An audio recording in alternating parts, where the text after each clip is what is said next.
Mga lasang, suba, lapok, ug mga bakilid nga agianan ang atong gilatas aron makaabot dinhi ning maong dapit. Ibabaw sa bungtod, kasamtangang makita ang bag-ong natukod nga simbahan. Mga matamis nga pahayom sa mga lumulupyo, mainiton nga pag-inambitay sa pulong sa Dios niining malahalong adlaw ing papahulay dinhi sa sitio Malungon, Barangay Kalagangan, San Fernando, Bukidnon. Atong sutaon ang dugang nga mga detalye.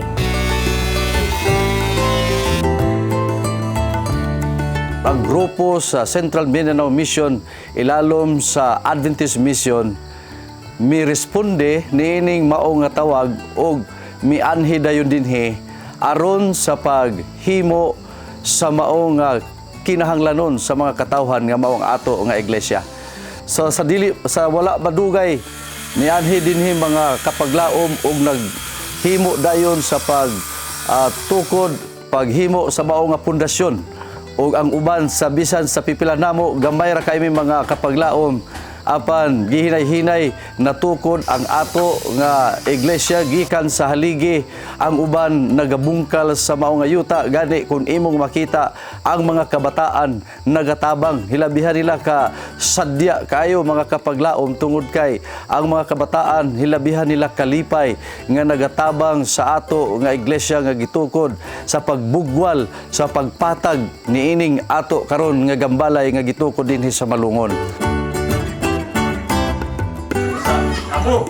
Nalipay kami nga bisan pa sa hago, sa risgo, panamunga ang atong bulat din. No? Nagwali ta dinhi pila ka gabi o kadlawon. O samtang gawali kita, doon na po'y gambalay ginatukod nga mahimong simbahan sa atong mga tigsuran nga luma dinhi. O ang atong bulaton di panalingon sa Ginoo sa paagi nga doon ay 27 ka mga miling kalag ang nabautismuhan. Apil ang dato o ang iyang asawa, ang chieftain gyud. Maoy nag-abi-abi ka na mo, og matod pa niya, muning unang relihon nakasulod din eh. Og matod pa niya, dako ilang pasalamat na gitagaan silang pagtagad sa atong mga missionaries din eh. No? Daghang salamat usab sa inyong pag-ampo, makigsunan.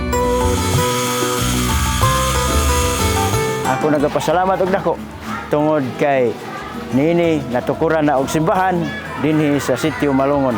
Taliwala sa 3 years nato nga pag groundwork dinhi sa sitio Malungon, nahimo gyud karon ang dako nga pagkamalampuson nga nakakuha itag mga hamiling kalag.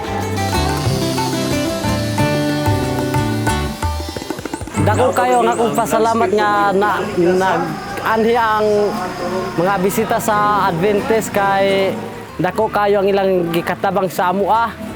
O nagpasalamat pud ko kay espesyal og tudlo ang mga kabataan namo dire sa sitio Malungon. Ako kayo kong kalipay nga gikuyog ko dinhi sa Malungon aron sa pagtukod sa simbahan dinhi Lapita. Naka-share po ko sa akong tutoy nga nahibaw-an o nakatabang sa mao nga buluhaton dinhi sa AMR. Daghang salamat sa pag-imbitar kanako dinhi. Ato nga suportahan o nagkinahanglan usab kami sa inyoha nga mga suporta sa mga pag-ampo mana, financial mana, kami nagakinahanglan sa inyoha nga suporta aron nga magmanilambuon o magapadayon ang ato nga buhat dinhi sa Central Mindanao Mission.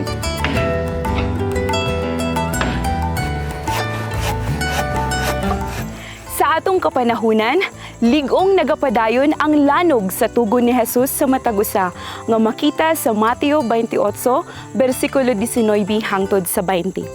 Busa, panglakaw kamo ug himuan ninyong mga tinunan ang tanang kanasuran sa pagpamautismo kanila sa ngalan sa Amahan ug sa Anak ug sa Espiritu Santo nga magatudlo kanila sa pagtuman sa tanan nga akong gisugo kaninyo ug tan-awa ako magauban kaninyo sa kanunay hangtod sa katapusan sa kapanahunan.